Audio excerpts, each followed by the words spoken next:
Hello and welcome, my viewer. Once again, welcome to my YouTube channel, Lights, Camera, and Critics. In this video, I am going to give you a full movie explanation of Part 2 of Back to the Future.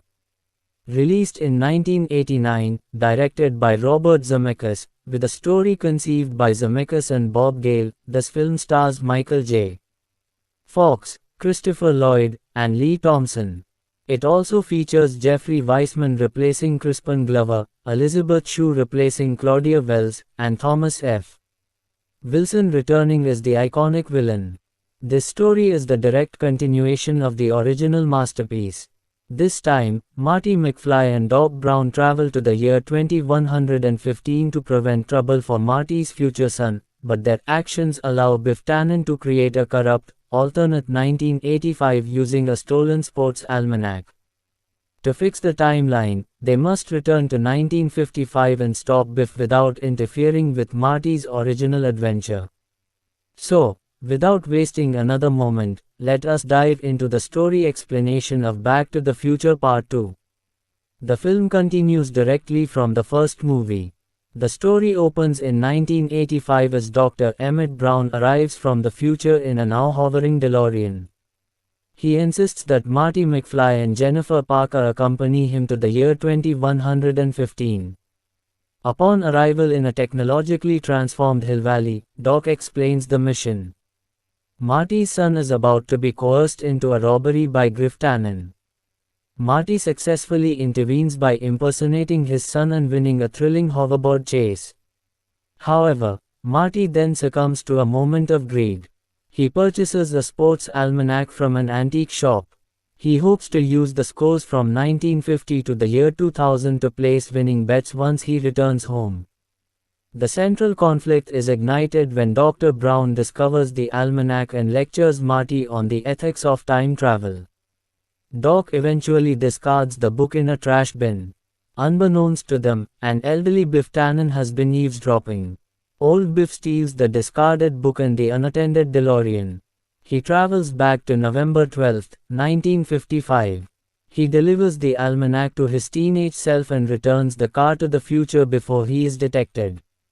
This single act creates a skewed timeline. Doc and Marty only discover the change after they return to what they believe is their normal 1985. Instead, they arrive in a version of the world that has descended into a dystopian wasteland. Hill Valley is now a center of crime and pollution. The city is dominated by a massive casino hotel owned by Biff Tannen. Biff is now the most powerful and corrupt man in America. Marty's personal life is devastated by these changes. He learns that his father was murdered by Biff in 1973. His mother is trapped in a marriage of abuse with the billionaire villain. After a tense confrontation, Marty learns the truth about the almanac. Dr. Brown uses the chalkboard to explain that they cannot travel to the future to fix this. The future of this timeline would only be a continuation of this nightmare. Their only hope is to go back to 1955 and prevent the almanac from ever being used. The final act of the movie sees Marty and Doc returning to the exact day of the lightning storm from the first film. This creates a complex narrative where Marty must retrieve the book from the young Biff.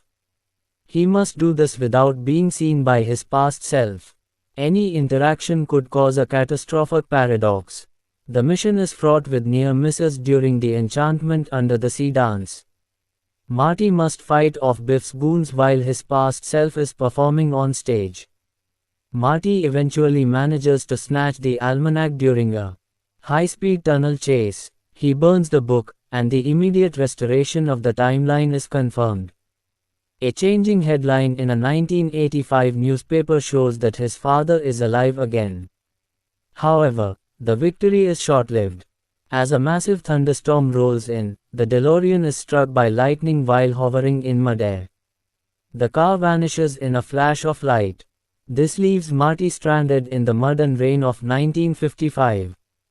Just as despair sets in, a Western Union courier pulls up in a car. He delivers a letter that has been held by the company for 70 years.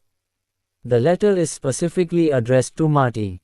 It is from Dr. Brown and reveals that the lightning strike accidentally sent him back to 1885. Marty knows he needs help to rescue his friend. He runs back into town to find the 1955 version of Dr. Brown. He reaches the clock tower just seconds after the younger Doc has sent the original Marty back to the future. When Marty reveals he is back from the future again, the 1955 Doc faints in the middle of the street. This ends the film on a legendary cliffhanger that sets up the final chapter of the trilogy. So, viewer, I really hope you enjoyed this explanation of a science fiction masterpiece. I will be uploading the final part of this franchise very soon. For now, please like, share, and comment on this video, and do not forget to subscribe to my channel. Until then, enjoy your life and I will see you in the next one. Bye bye and take care.